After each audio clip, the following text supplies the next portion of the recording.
Hello, everyone. Welcome to another installment of the Peaceful Solution Teacher Certification class. You can all sit down. I heard a rumor while you're all here tonight. You probably think I'm going to bust out in the song, My Family and Me, but I'm probably going to save that from the next teacher. Heard he's a really great singer. Yeah, you can laugh. It's okay. Before we continue on where Chris left off in the last class, I would like to kind of go over a few things on page 46 of the unit we're studying here, the character unit, because he went over the right way and the wrong way, and there's so much that can be taught about this particular illustration here, where you see the example of the disrespect, the right or the wrong way, and you also see the right way. And let me go over this again. It says that the girl says that, she says, I really don't like it when you take my things without asking. Please don't do it anymore. And the other individual says, I didn't realize that bothered you. I'll ask from now on. I apologize. You know, and I'm sorry. I apologize. Will you please forgive me? You know, those are really, really powerful statements that de-escalate any kind of situation, you know, and it shows the humility that's needed to bring any kind of conflict down, okay, or to settle a conflict without it escalating into something, you know, some kind of fight or war. So this is a really great example, the right way. And that language is being used about I apologize, you know, those are courtesies. That's courtesy that the Peaceful Solution teaches, you know, the please, the thank you, can I, you know, the asking and the humility that we see here is really great, because that will diffuse any situation. But then the wrong way is where probably 80% of these kind of situations go in a family, especially amongst brothers and sisters, when possibly somebody uses something that don't belong to them, or invades their privacy. You know, maybe they go into someone's room without knocking, or they borrow without permission. You all remember what borrowing without permission is? Yeah, and everyone we ask, in all the schools we've ever gone to, all the children knew that that was stealing. We didn't have to tell them, but when we asked them, they told us they knew it was stealing. They even knew that touching something without asking first was a form of stealing. So here's the wrong way. He says, why don't you leave me my stuff alone, you jerk? You know, there right off the bat, you see the name calling, right? And remember what we learned in the beginning of the book about morals. People with a moral attitude, you know, they don't name call, tease, or bully in any way, because that's not recognizing that everyone's, you know, a human being, we're worthy of respect, and that everyone deserves the right to live in peace, safety, and security. And this other boy responds with, don't call me a jerk, you're stupid. You're stupid. So we see what we call arrogance. You know, the arrogance, rather than the humility we saw in that first illustration, we see an example of arrogance, you know, which is the opposite of being humble, which is going to escalate the situation if somebody doesn't decide at that point to be the peacemaker in the situation and humble themselves for the sake of peace and diffuse the argument. So it could really escalate into something really, really, really bad. And we call this in the Peaceful Solution, this situation in the wrong way, it's called the trap of disrespect. You know, it's a trap. You know, we tend to think because somebody did something wrong to us, then we have a right to get even with them, you know, to retaliate in some way, to say something to let them know we don't like what they did or what they said. But it's a trap. And we don't need to fall into that trap, but a lot of people do. They think that if they don't respond with some kind of response, they're going to be looked at as weak or a punk, okay? Or that they're going to be looked at as a pushover, you know? hey, that's okay. Everybody's entitled to their opinion. But the truth is, everything that we were ever taught growing up regarding who the bigger man is, remember, it was always, I remember in those comic books that they used to have in the old days. Well, I say old days, it was old days. Late 60s, early 70s, the Archie comics, the Richie Rich comic books. On the back of the comic book, they had this one that I always think about. I can even imagine the illustration. I can still see it now after all these years. It was a Charles Atlas bodybuilding ad. It was for bodybuilders, okay?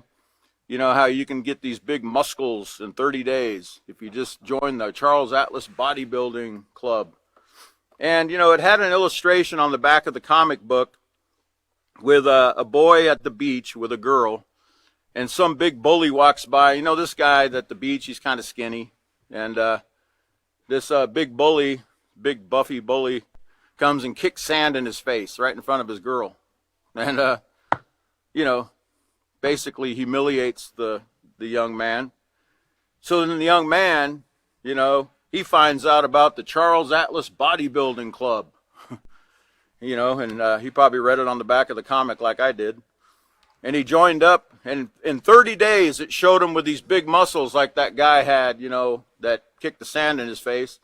And it shows him 30 days later at the beach in the same situation, and along comes the bully that kicked the sand in his face, and he beats up the bully. And then the girl's like, "You're my hero." Right? Okay, well, this is the kind of things that were put in our mind, okay, when we were young, to make us think that, you know, we're weak, we're a punk, if we don't fight back, if we don't say something or do something physical in return. And that's just a trap. It's a trap of disrespect, and we need to try not to fall into these things. And I'm not saying if we're used to doing that all of a sudden we're just going to magically change. It's going to take choices on our part. It's going to take education. It's going to take setting our mind, you know, ahead of time in advance to remember what we're learning in the Peaceful Solution about being a peacemaker, being humble, and not letting things escalate, but de-escalating situations, not fighting fire with fire. And at the bottom of the page it says negative communication and showing disrespect for others do not solve anything. In fact, they create more problems. Somebody needs to tell this to world leaders.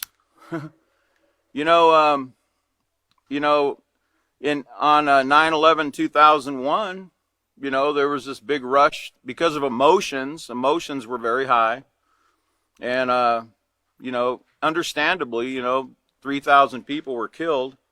And there was a lot of damage done. And a lot of people suffered, lost loved ones. Some people didn't even know where their loved ones were. They were missing. And there was a lot of emotion going on, okay?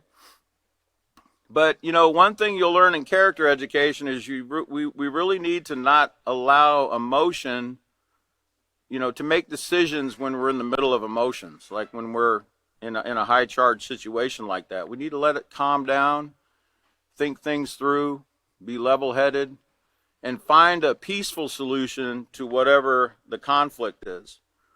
And, you know, if somebody would have used these tools that we're being taught here in the Peaceful Solution, if our leaders would have known, if they'd have been taught moral character, you know, they would have known that, hey, you know, wait a minute, let's have a calm down time. Let's think things through, and let's find a way we can solve this problem without any more loss of life, property damage, or anything else. This Peaceful Solution would have gone a long way in that situation. We could have saved, I think we're up to something like $7 trillion that we've spent on the war on terror. It says, on the other hand, treating others with respect and using positive communication resolve conflicts and create peaceful solutions. And that's a goal everyone should strive for. And that's what all of us are doing here. We're striving, you know, to become that person that practices the peaceful solution in all of our interactions with others, you know, because we're always going to have conflicts. There's always going to be conflicts and disagreements, okay? That's just going to be a fact of life. But we need to learn how to deal with them in the right way every time. And we should be getting better as we go along, not backsliding in this. And, some of the common ways, this situation that's occurring here, the right way and the wrong way illustration, some of the common ways, in families, some of the things that are done to show disrespect, the touching without asking, taking without, asking first, borrowing without permission. That causes a lot of conflicts in families. You'd be surprised. And I think one of the previous teachers even talked about parents borrowing their children's things without asking. Because remember, ownership applies to everyone. Okay? We all, even children, have rights concerning their property. Now, does that mean if a child is misusing something their parents gave them and they're not using it the correct way that their parents instructed them to, that a parent doesn't have a right to take that item back until they learn to use it the correct way? No, it doesn't. Parents have that right, okay? It said, and also, not respecting privacy, okay? Or eavesdropping, or violating personal space, going into people's rooms or etc. without asking permission first. And then there's the verbal disrespect that takes place with family members. And when we move on further in the Peaceful Solution unit, we learn more about in the respect book, we learn that in families, in a family situation where people are very close with one another and they know each other very well, familiarity tends to breed disrespect with people. Okay? Because we think, well, that's my brother, that's my little brother. I can punch him in the arm. He's my little brother. Or that's my little sister. I can call her names. That's my little sister. I can do whatever I want with her. Well, no, we can't. We need to treat everyone with consideration, care, and concern. We need to practice a peaceful solution with everyone, not just people outside of our immediate family. Okay, so remember, retaliation's a trap. And keep in mind, I think Chris mentioned it last time, that, we can't control, in a family where there's dysfunction, and that's every family. Remember, every family has a level of dysfunction, okay? No one's perfect. We don't have a perfect family out there. But you can't control what other people do in your family, what your little brother says, your little sister says, or your parents say even, etc. But you can control what you do, how you respond to those situations. And remember, even when there's a lot of dysfunction in a family, it's still, you can be in the midst of that dysfunction and still be practicing the peaceful solution, so you can be an example to the ones, that you love, and show them the right way to do things. You're going to stand out. Trust me, you're going to really stand out in that family if you practice a peaceful solution, and you will make a difference. You might not see it right away, but they're going to take notice, and they're probably going to ask you, hey, what's going on with you? And you might tell them, well, I've been taking this class, this peaceful solution class, and I'm, here's what I'm learning, and share it with them, because all of us need help, okay? There's nobody out there that can't benefit from the peaceful solution program. Okay, so let's turn to LP2D in your book, and let's go over this next step we're going to be going through tonight. And step number 6, it says, tell students that even though members within families share certain character and personality traits, each person possesses or has their own set of values and qualities that govern their life. Remember, everyone's a unique individual. All 7 billion or 8 billion people out here on this planet, we're all different, okay? There's no carbon copies out there. Hence, they have different ways of thinking and doing things. All of these factors combined with living under one roof will produce some conflict. Stress that it is normal to have some problems or conflicts within a family, such as misunderstandings or arguments, But abuse of any kind should never be one of those problems. Whether it's physical, verbal, emotional, any kind of abuse should never be, something that's going on in a family, okay? And it says, have students read the section found on page 47 and 48 in their handbooks entitled Somewhere in Between. Emphasize that with practice, every individual is capable of eliminating, that means getting rid of, negative traits and developing, which we learned meant building, the positive. So let's turn over to page 47. And again, I really hated to disappoint you that I'm not going to be singing that song tonight for you. But, we'll say the next teacher might do it. I'm setting them up, I think. Page 47, somewhere in between. It says, are families either totally dysfunctional or totally healthy? Most families are somewhere in between. And that's why I tell you stories about my family, because mine was somewhere in between for the most part. We were pretty much like, a lot of families. We had we had great times and we had bad times. We had positive and we had negative, okay? One thing I think Chris was talking about family time, spending together, quality time with family. I remember being able to, every Sunday night, I know my dad we used to put these fondue pots. I don't know if you know what a fondue pot is, but it's like a pot you put oil in, cooking oil, and you have these long forks where you can cut up meat, vegetables and stuff, and make what they call a shish kebab. And you can put those in the fondue pot, and you can sit there right at the dinner table, and everybody can sit there and cook in the fondue pot and talk to each other. We used to do that at least once a week, and spend family. It was a lot of fun. It was very enjoyable. And back then, of course, there was no cell phones, no gadgets, nothing to take our mind off each other. It was all just talking and conversing. Sometimes fights would break out, or arguments or whatever, but very few. My parents didn't really like that. They didn't put up with that kind of stuff, but it was a great time. It was a great thing to do. It was something to keep everyone in communication, But I remember little things like that, and then I remember a lot of the negative things as well. But everyone's somewhere in between, All families, most families are somewhere in between.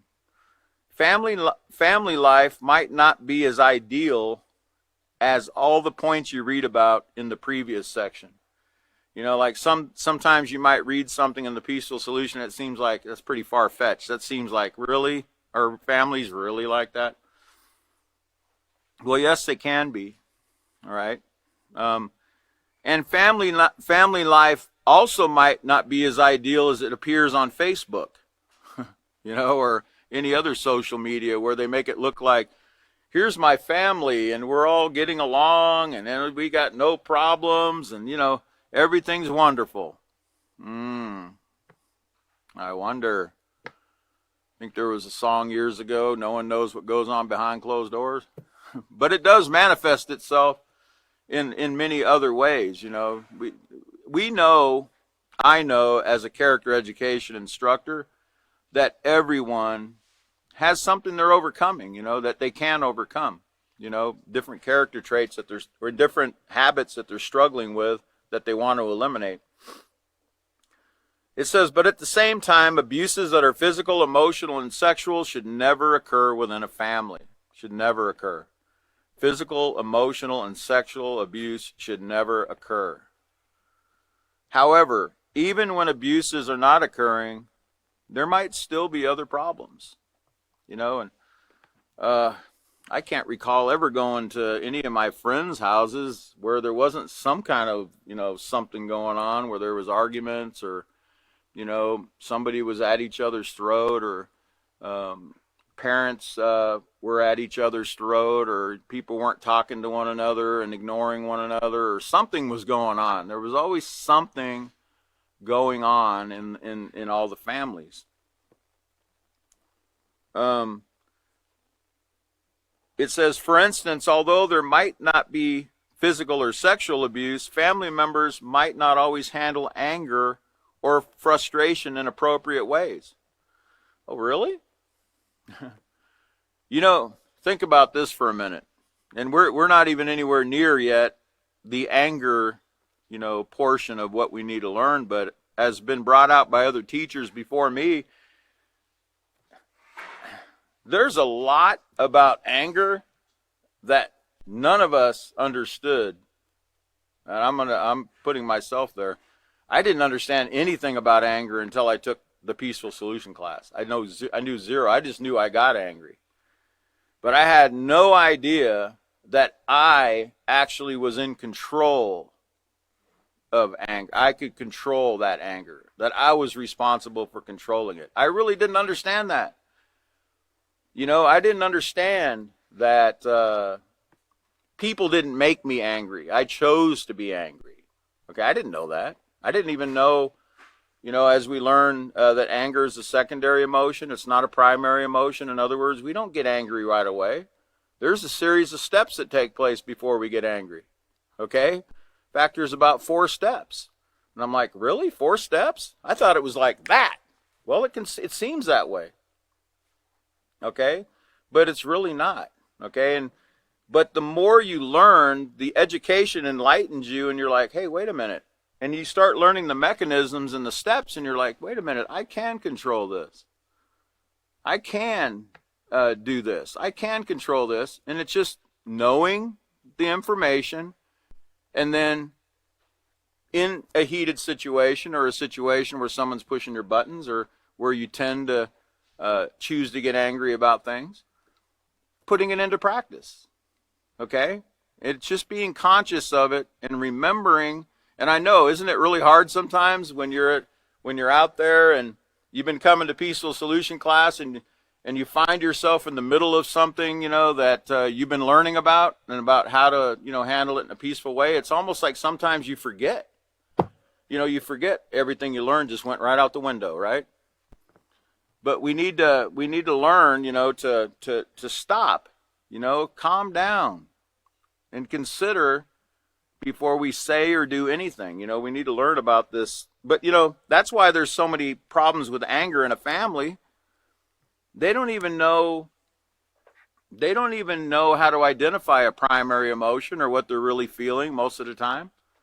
And there's nothing really stopping them from just getting angry because there's no checks and balances. There's nothing being taught to them, so they just resort to that a lot of times.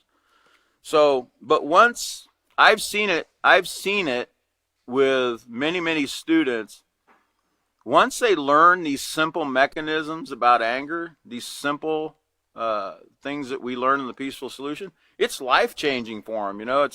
It's like they really realize that, hey, wait a minute, I don't need to get angry about this situation. And if I do choose to get angry about this situation, I can still be respectful in that when I'm angry. I can still choose not to yell, scream, cuss, threaten, or anything else, even if I choose to become angry about a situation. But families that aren't taught this, really, I can see how this takes place. Let me read this sentence again. For instance, although there might not be physical or sexual abuse, family members might not always handle anger or frustration in appropriate ways. Instead of using positive communication, well, what's positive communication? We didn't know anything about communication until we got taught the Peaceful Solution. We didn't know that communication isn't just talking and listening. There's much more to communication than that. Okay? But if you're not taught that, if you're not instructed, if you're not enlightened, if you're not given the opportunity and the information that the Peaceful Solution offers, you'll never figure it out. That doesn't mean you won't be able to communicate positively in situations, but you won't know anything about active listening or anything like that unless you're maybe a school counselor, where they teach them these types of methods in some of the training that they get. So in other words, what I'm saying is, because of a lack of knowledge, families just pretty much do things the way they saw their parents do it, or the way they see things handled on television, etc., or the way they see their friends and other family people, other family members, or other families handling situations. It says, instead of using positive communication and respectfully expressing their views, they might choose instead to argue, yell, and put each other down. There might be one member of the family who has a problem with drugs and alcohol and disrupts what would otherwise be a healthy family. I've seen that a lot. You know, one person or one part of the machine, because remember, a family is like a unit. It's like a machine. When it's well oiled, it's working well, everything's going smooth. But if one part of the wheel or one part of the engine is out of sync there could be a lot of problems. And one person, you know, with an alcohol problem or a drug problem can wreak a lot of havoc on a family. Yeah, and I know I was part of the problem in my family. I wreaked a lot of havoc on my family. A lot of problems arose because of my behavior. But not just me. I had other family members also that sometimes didn't make right choices, and there was a lot of things that went on that caused a lot of disruption.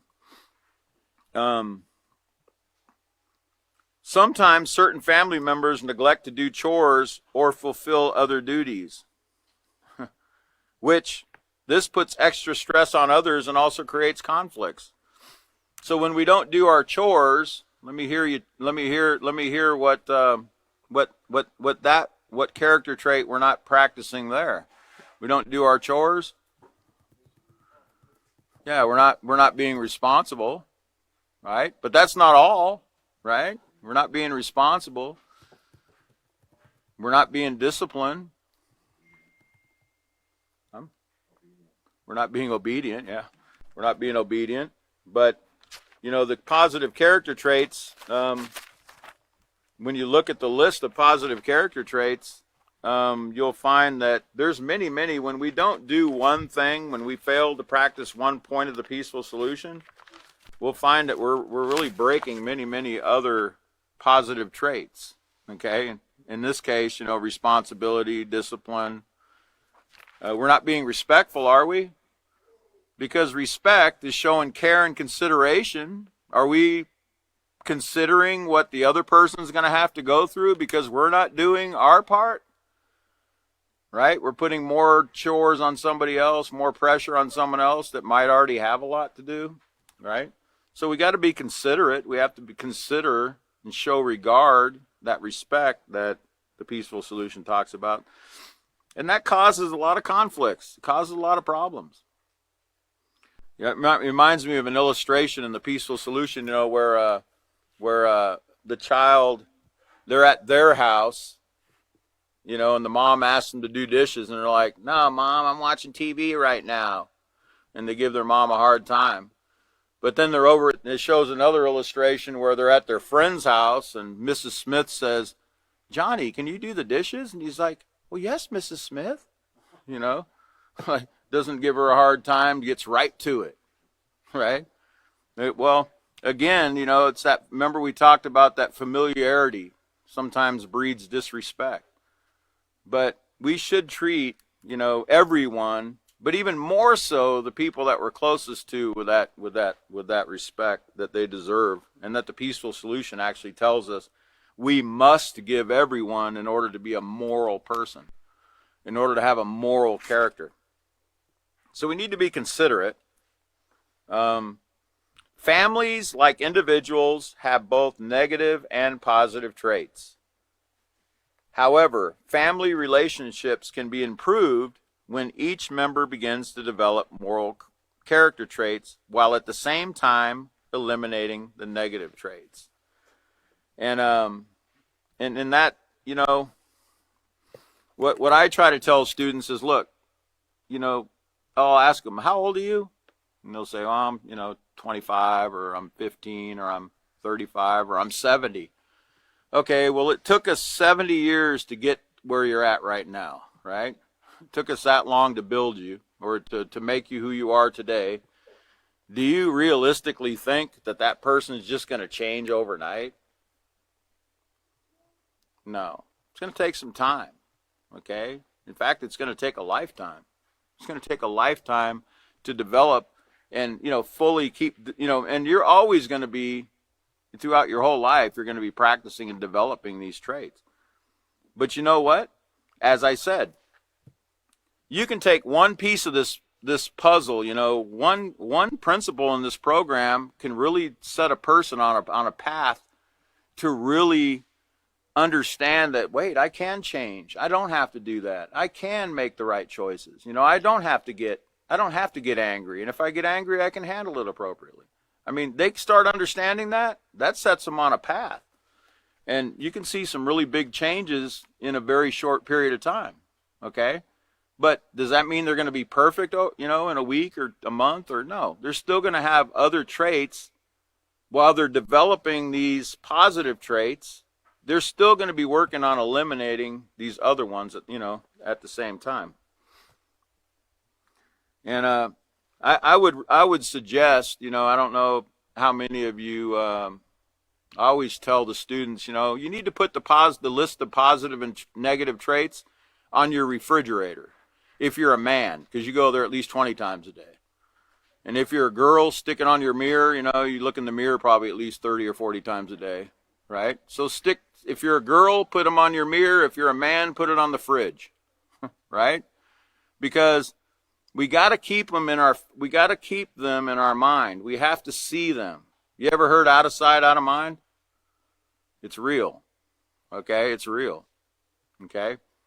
It's like not posting rules in a school. If you don't post any rules, and there's no rules in the school, you think rules are going to be the uppermost thing in a child's mind?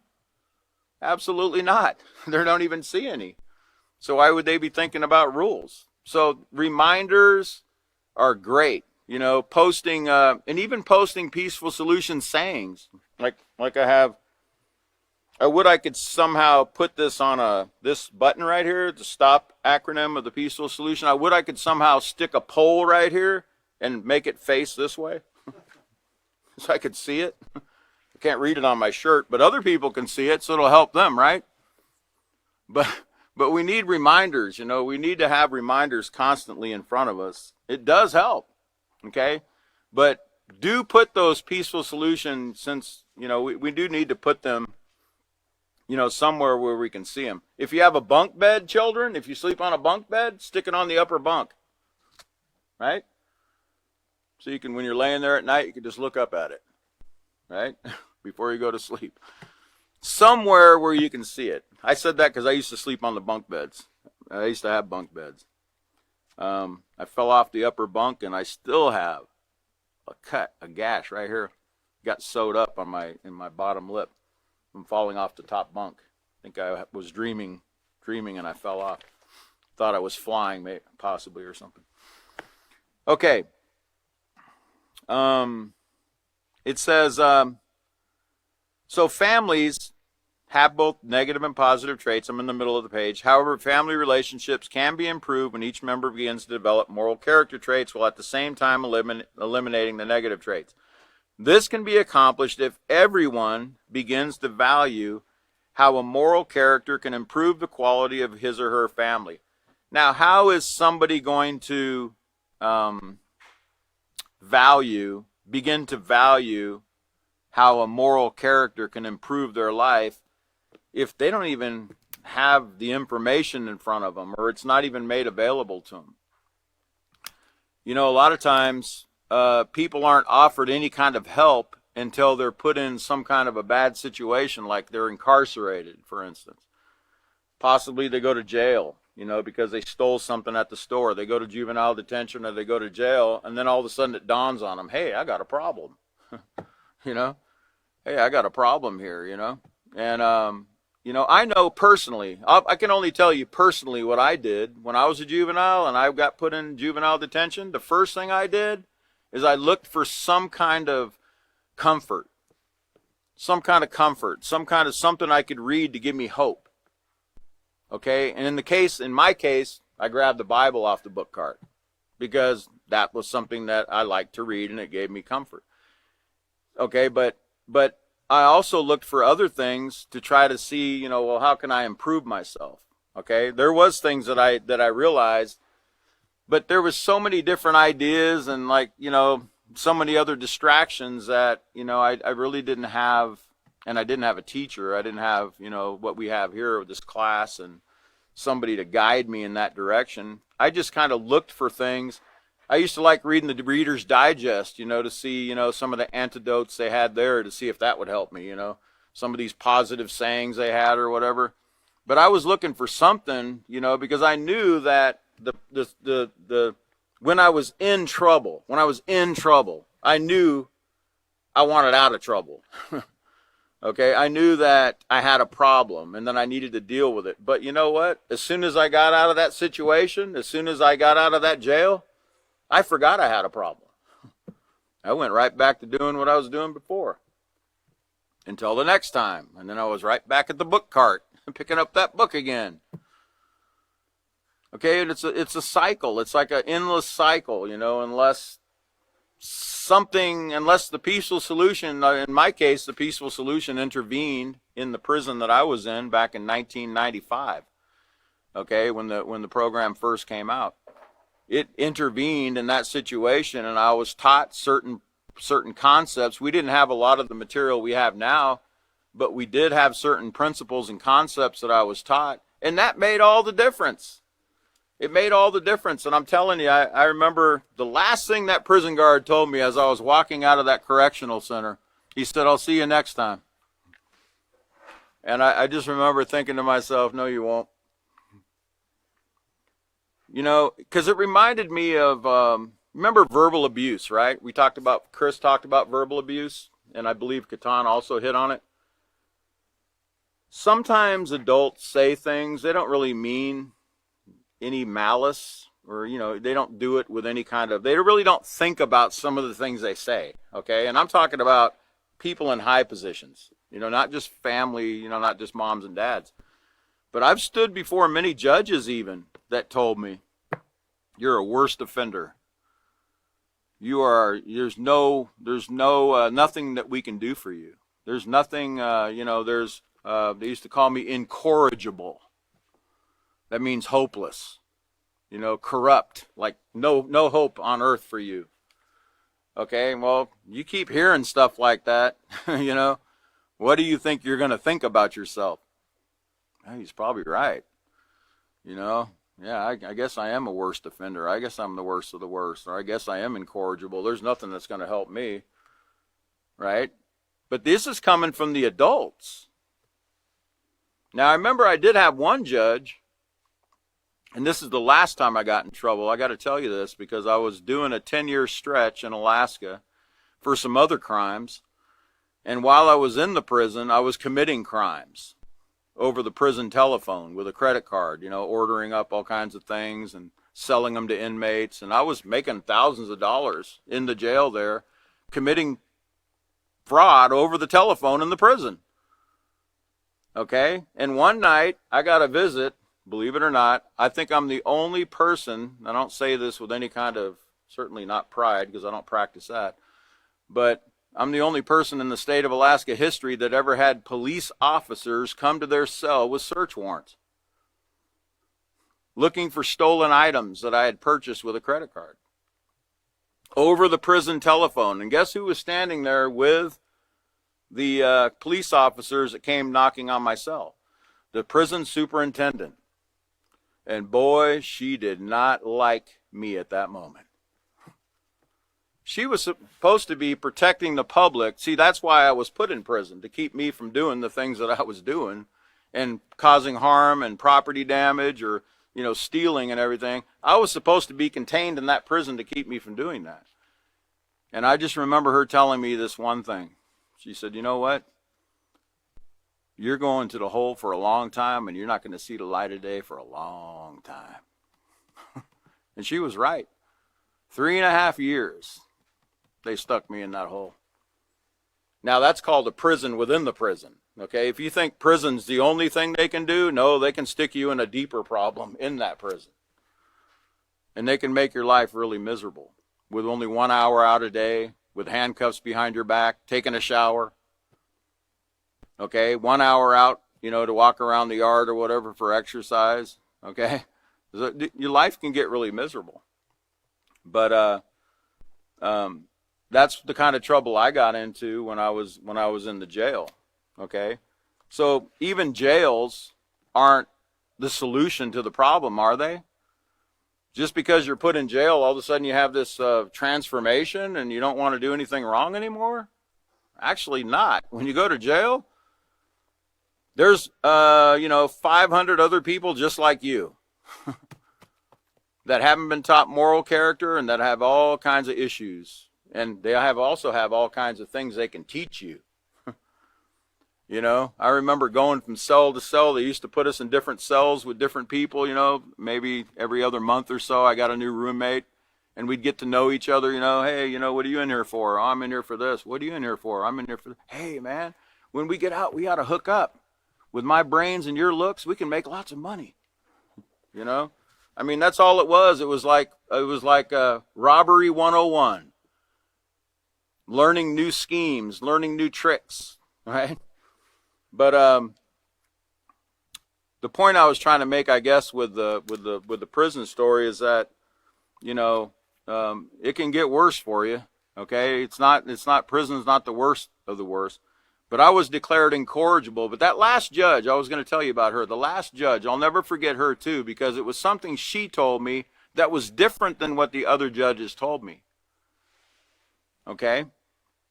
She said, young man, and I don't remember how old I was. This is 1989. She said, young man, she said, you're pretty smart. She goes, I'm going to send you to a prison where you can learn to use a computer and you can learn, you can take the knowledge that you have and you can put it to something positive and learn how to, because she was trying to figure out how I learned how to make up credit card numbers and fool all these credit card companies. So I didn't have any credit cards. I just got on the phone and I learned through trickery how to trick the system to give me authorizations for MasterCards, American Express, and this and that. Because when you're in prison, you have a lot of downtime, okay? So you have a lot of time to figure things out, okay? Because nothing else was really offered, right? So she made the comment that she said, you're pretty smart. I would like to see you turn your life around, okay? And she said, I'm going to send you somewhere where you can get some vocational education. And she did. She sent me to a big prison where they had a lot of different programs, okay? But it was something, at least she said something positive, and she wasn't like, you know what, you're the biggest mess up there ever was, you're incorrigible, you're a worst offender. She gave me some kind of positive feedback, okay? And I didn't forget that. And she's no longer alive today, but I do remember that as a positive thing that somebody said to me, instead of all the put downs, And I know that they didn't mean to do it. I think it's just the language that they're used to using when they have offenders standing in front of them that have been in a lot of trouble. And again, they weren't taught the peaceful solution either, so I don't hold it against them. But we have to be careful what we say to people and not make them think that there's no hope for them, that there's no way they can change. Because is that true? No, anybody can change. Anybody can change. That's the beauty of being alive. As long as you have breath, you have an opportunity to make that change. Okay? All right? But don't wait. Don't procrastinate.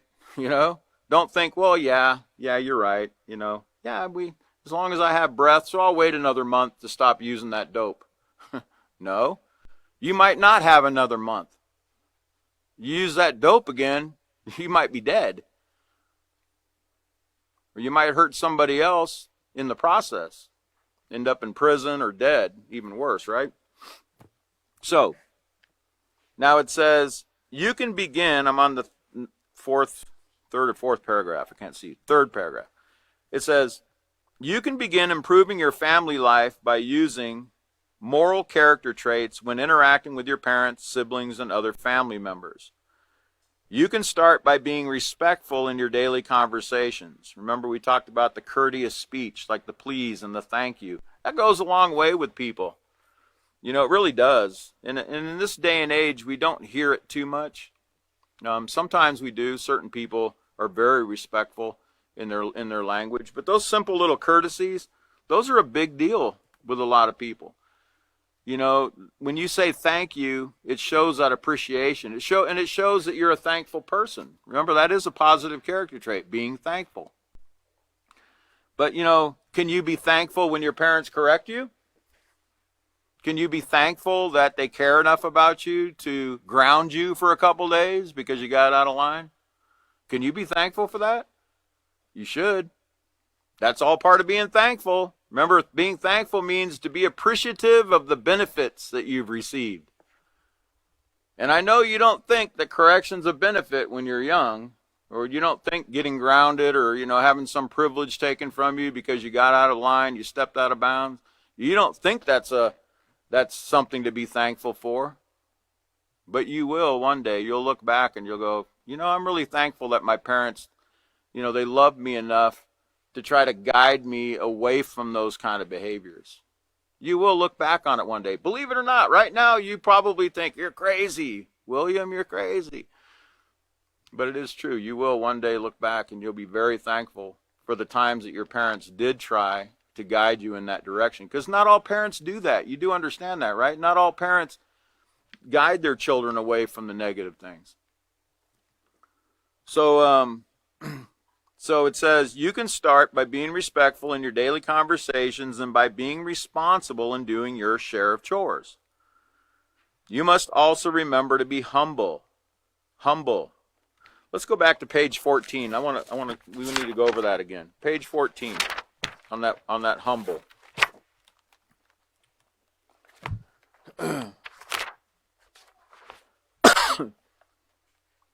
Humble at the bottom, number 5. It says, humble is not being proud or arrogant. Excuse me. It says, a humble person will not argue, dispute, nor disobey set rules. For example, the bathroom rule is clean up after yourself when you use the bathroom. You don't like to clean the bathroom, but you obey. Well, would you all agree that there's a lot of things we don't like to do? Sometimes I don't like getting up at 5:30 in the morning. I really don't. I want to hit that snooze button because I'm enjoying that sleep. But I know I have responsibilities that I got to do, and I need to get up. So even though I don't want to do it, I need to do it. Okay, we'll learn more later on in the very last book in the responsibility unit about needs and wants. Yeah. Needs and wants are two different things. We might want to watch that TV program, but we need to sweep the floor like our parents asked. We might want to go outside and play, but we need to wash the dishes first, right? So we need to learn the difference between wants and needs, and we need to be, we need to show that respect. Okay. And then, let's go back to page 47.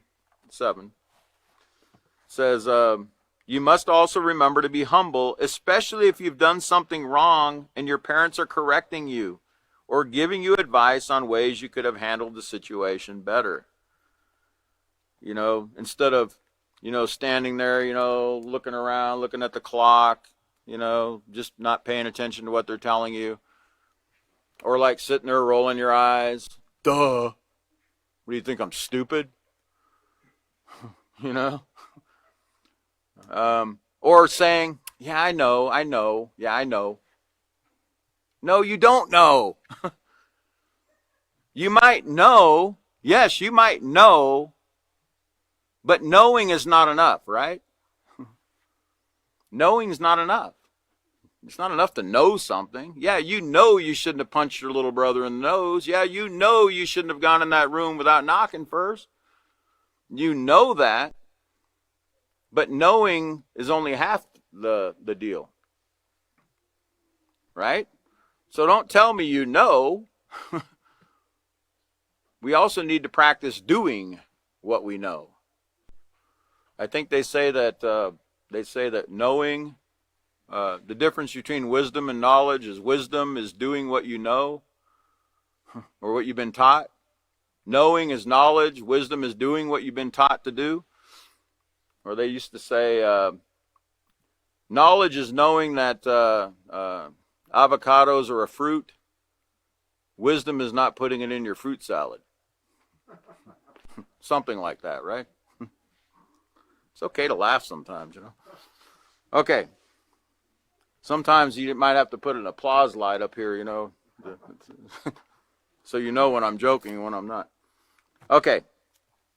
So it says, you have to remember to be humble, especially if you've done something wrong. Okay, so the character traits of respect and humility, when used on a consistent basis, will reduce many conflicts and arguments between family members and especially between you and your parents. Okay? Now, this is going to take a lot of practice, you know, to do this. But children, we can do it. You know, we just need to remember. We need to remember, you know, what we're talking about here, what we're learning in the class. You know, we can't throw everything that we learned out the window when we're in that situation. We've got to try to remember these things. That's why I said reminders are great to have in your bedroom, in around your house, because it'll keep your mind focused on that positive, respectful behavior that's expected of you. Okay? It's very, very important to have reminders everywhere, and even coming to class like we're doing right now. Right now, what we're doing is we're charging our battery. We're charging our batteries up. We're charging our moral character batteries. Okay, and we're going to walk out of here because we're fresh. You know, we're going to have this fresh information in our mind, and someone bumps into us, we're going to be like, oh, sorry for getting in your way, right? But what about 2 days from now, or tomorrow? I think Dale Carnegie, or one of those guys that knows a lot about public speaking, said that we only remember about something like 10 or 11% of what we learned in a class the day before. Okay? So certain things will stand out in our mind, but are we going to be as courteous the next day as we are when we're just getting out of class and we're feeling all charged up? You know, when we're out there working in our jobs or whatever we're doing, we're with our families, are we going to remember? You know, that's what we need to try to do, is remember these things. And I'm telling you, the reminders, we used to go in a lot of schools, we still go in a lot of schools, but when they're open, they're not open anymore for the most part, but they had reminders everywhere. You know, you got to give them that. You know, some of the posters didn't quite, you know, some of them were mixed messages that weren't very positive as far as, you know, matching what's in the peaceful solution. But they did know the importance of reminders, and they put posters everywhere about respect, about courtesy, about citizenship, about honesty. They knew the importance of having reminders everywhere, and they literally had them everywhere, in the hallways, in the classrooms, posted everywhere. There must be something to that, right? There must be something to having reminders in front of us constantly. It does make a huge difference. It does. It really does.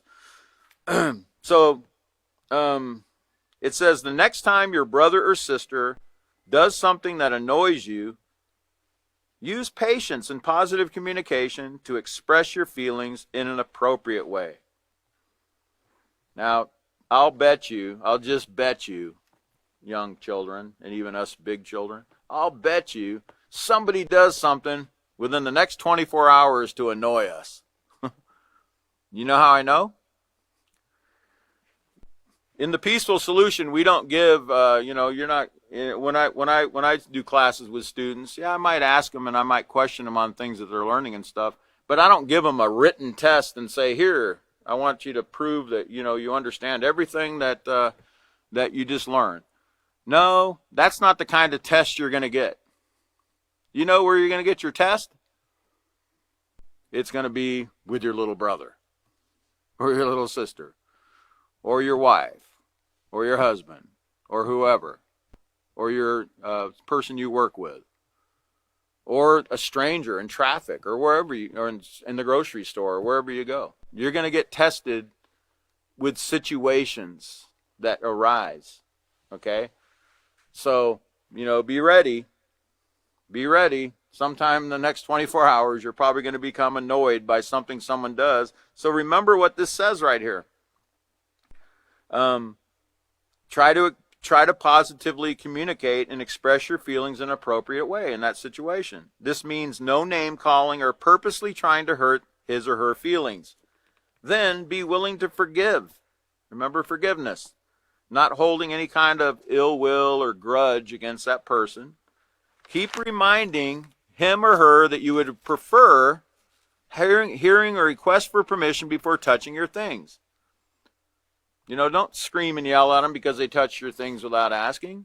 Kindly remind them.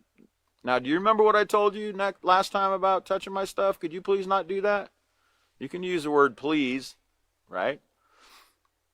You can be firm, but you don't need to be mean about it. You don't need to yell and be disrespectful or give them that, what they call the evil eye, or look at them in a threatening way or not have any kind of threatening posture, right? You don't need to do that. You can just remind them. It says, always be the one to set the right example to avoid conflicts. Model these things to help others learn from you too. Remember, it could be you who gets on your siblings' nerves the next time. Remember what respect is? Treating other people. If you're ever in doubt as to how to treat somebody, just think, how would I want to be treated in that situation? How would I want them to talk to me if I touch their things without asking? How would I want them to handle it? How would I want to be talked to? Would I want to be talked down to? Would I want to be yelled at? Would I want to be cussed out? Ask yourself that, and then respond accordingly. How would you want to be treated? There's many ways a positive character can be used to strengthen a family. So consciously make an effort to practice using your positive character traits every day, and by your example, encourage others to do the same. That word consciously, and consciously making an example means in a deliberate, intentional way. Consciously means in a deliberate, intentional way. Okay? Be aware, put those reminders up like I said. And finally it says, chew on this. Learn to accept correction from your parents. They're not correcting you to hurt you, but for your own benefit. Remember? Being thankful of the benefits that you've received. It's a benefit to get corrected because it sets us on the right course and keeps us from bringing any harm to ourselves or somebody else. Okay? Rules are in place to keep us safe, and we always need to remember that correction is for our benefit. And that's all, part of being humble and practicing that humility we talked about at the beginning of the class. So at this time, I see my time is up. Today is, what's the next class date? Okay, so the next class will be on 1/17 at 5:30 p.m. I believe it's on Sunday, right? Okay, 1/17 at 5:30 p.m. We'll pick up on page 4. Oh, I made it to the song. Maybe we'll hear the song next time. I'm not trying to set anybody up for anything, but everybody, thank you for coming again tonight. Have a great evening, and we'll see you next time. Thank you.